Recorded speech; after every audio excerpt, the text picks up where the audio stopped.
Fatiha.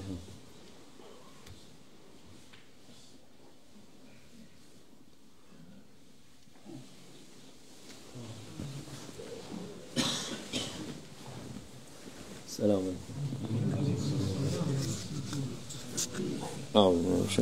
Bismillahirrahmanirrahim. Ve salatu ve selamu ala Resulina Muhammedin seyyidina ve akhirin. Meded ya Resul, meded ya Sadat ashabı, meded ya Meşahid Destur. Ve la şabla fazla sen şah Muhammed'an rahkan meded. Tarikatuna as-suhba vel khairu fil cemiyye. Tebarakallah ahsenel halikin. Allah Azze ve Celle en güzel yaratan odur. He, Almighty Allah, is the one who is the creator of everything, and He, Almighty Allah, created everything in the most beautiful manner. Yaratmış, her şeyi güzel yaratmış. He, Almighty Allah, created everything wonderfully. Her şeye hikmet vermiş Allah Azze ve Celle. And He, Almighty Allah, placed His wisdom into everything. Bugün takvimde yazıyor. Zemheri başlangıcı diyor. Today in the calendar, it's written that today marks the beginning of the coldest and harshest period of winter. Allah Azze ve günleri, seneleri, ayları ayrı ayrı yaratmış her şeyin. He, Almighty Allah, is the one who created the days, the months, the years, and everything has its wisdom respectively. Şey koymuş, onlara hikmet koymuş. Bu kışın soğuğunda en çok olduğu vakit bu. And there is wisdom in everything, in the days, in the months, and the years, and there is wisdom in winter when it's a cold period of time. 40 gündür diyor. O 40 gün faydası çok büyüktür. And now today marks the beginning of the harshest time of winter, of the coldest period of winter, which is going to last for 40 days. And there's wisdom behind this coldness. İnsanlar bazı şimdi aklı evvel insanlar günlük güneşli o hava güzel deyip there are people who lack wisdom and understanding who say that the weather is beautiful when there's only sunshine to be seen outside. Soğuk olma diye seviniyor. Ondan and then they are happy and say the weather is good because it is not cold. Sonra su yok diye meyveler olmadı, şeyler çoğaldı diye şey yapar. Demek ki Allah Azze ve Celle her şeye bir hikmet vermiş. But at the same time they complain about when there are no fruits, when there's no water, when there's no rainfall, and when nothing grows. So there is wisdom behind everything. Her şeyin ölçüsünü, şeyini Allah Azze ve Celle takdir etmiş. And He, Almighty Allah, has ordered the measure of everything granularly. İnsanlar karışınca bu şeylere her şeyi kötü etmiş. But as they interfered with the way how things are created by Allah Almighty, they made everything become bad. Allah Azze ve Celle'nin zahara el-fesad fil-berri vel-bahr bima kesebet eydin nas sadakallahu azim. Her türlü bozukluk, kötülük karada, suda, havada çıktı diyor.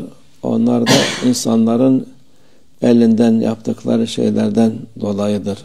You, Almighty Allah, mentions in the Holy Quran that it's humans through their deeds and what they have performed that there has emerged corruption on the sea, on the land, in the skies, and it is through the deeds and through what humankind did that there's corruption and badness to be found everywhere. Onları yaptıkları şeyler bu Allah Azze ve Celle'nin işine karışıp Allah Azze ve Celle'ye karşı gelip şey yapınca her şey kötü oluyor. And this is because they interfered with Allah Almighty and how He created things, and humans thus cause corruption and badness everywhere in the world, whether it's in the skies, on the sea, or on land. Allah ahsenul halikin. Allah her şeyi en mükemmel şekilde yaratmış. But He Almighty Allah is the one who created everything in the most perfect manner. Onu karışmasa, Allah Azze ve Celle'nin yolunda gitseler her şey mükemmel olur insan için. If people did not interfere but followed the way of Allah Almighty, then everything would be perfect for people. Kendiler kalkıp da Allah Azze ve Celle'ye karşı gelince, However, people oppose Allah Almighty, o vakit cezanızı çekin diyor Allah Azze ve Celle. and as they oppose Allah Almighty says, then you will pay the price and be punished for opposing me. Yoksa bir problem yok. If people only followed Allah Almighty and did not oppose Him, then there would be no problem. There is no problem.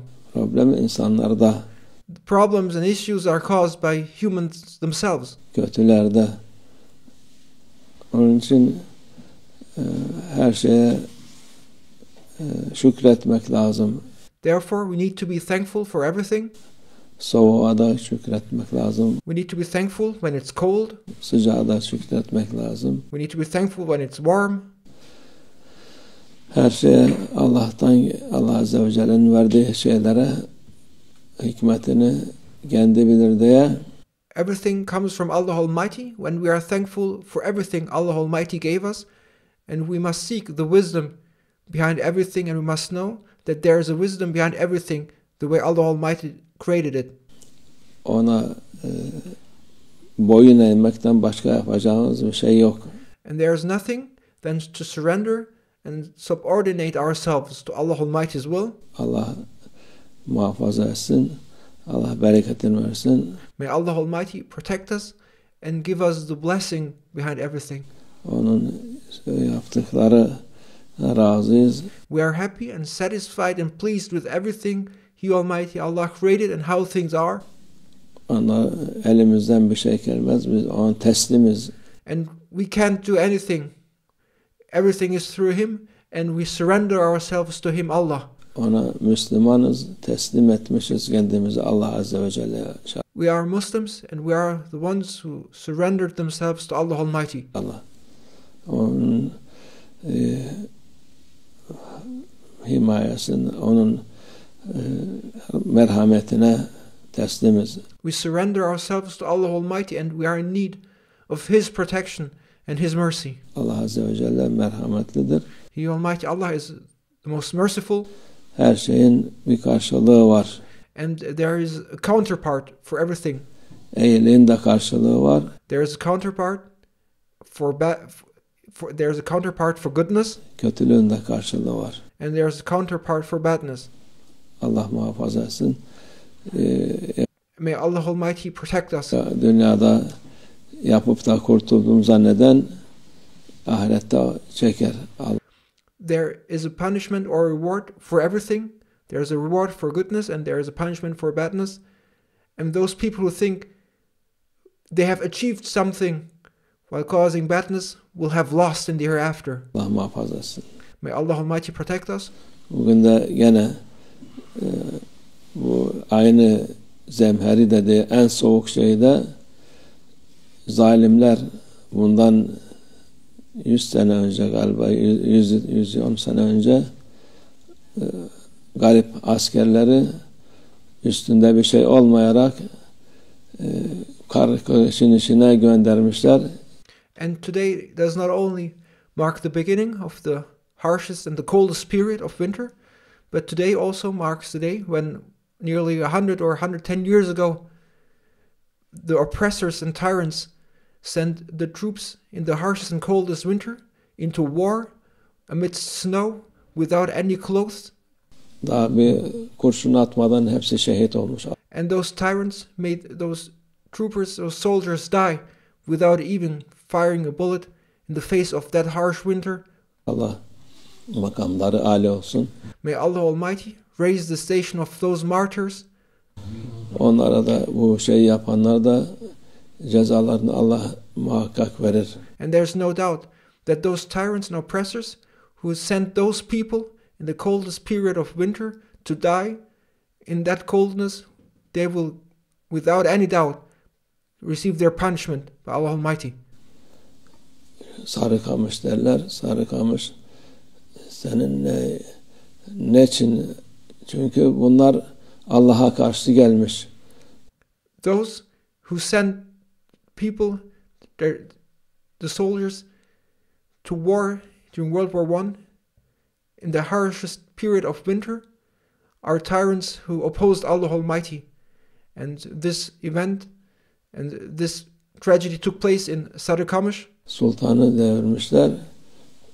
Sarıkamış'ta, Çanakkale'ydi. Bir milyonlarca insanı Müslüman kanını döktüler. Ondan sonra They overthrow the Ottoman Sultan. They sent people to die, whether it was in Sarıkamış during the harshest period of winter, or whether it was in Gallipoli.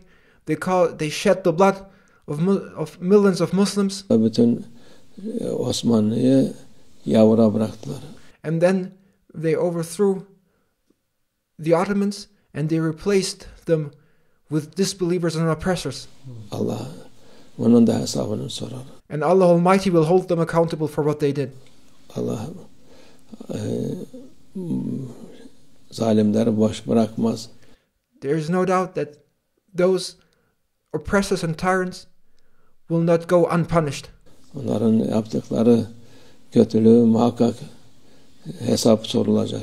There is a punishment for the oppression and the badness those tyrants have caused. Allah muhafaza etsin zulmetmekten. May Allah Almighty protect us. May we never be the oppressors. İnşallah muhafaza etsin. Mazlum olalım, zalim olmayalım inşallah. And we ask Allah Almighty, may we never be oppressors. May we be the oppressed ones, but never be the oppressors.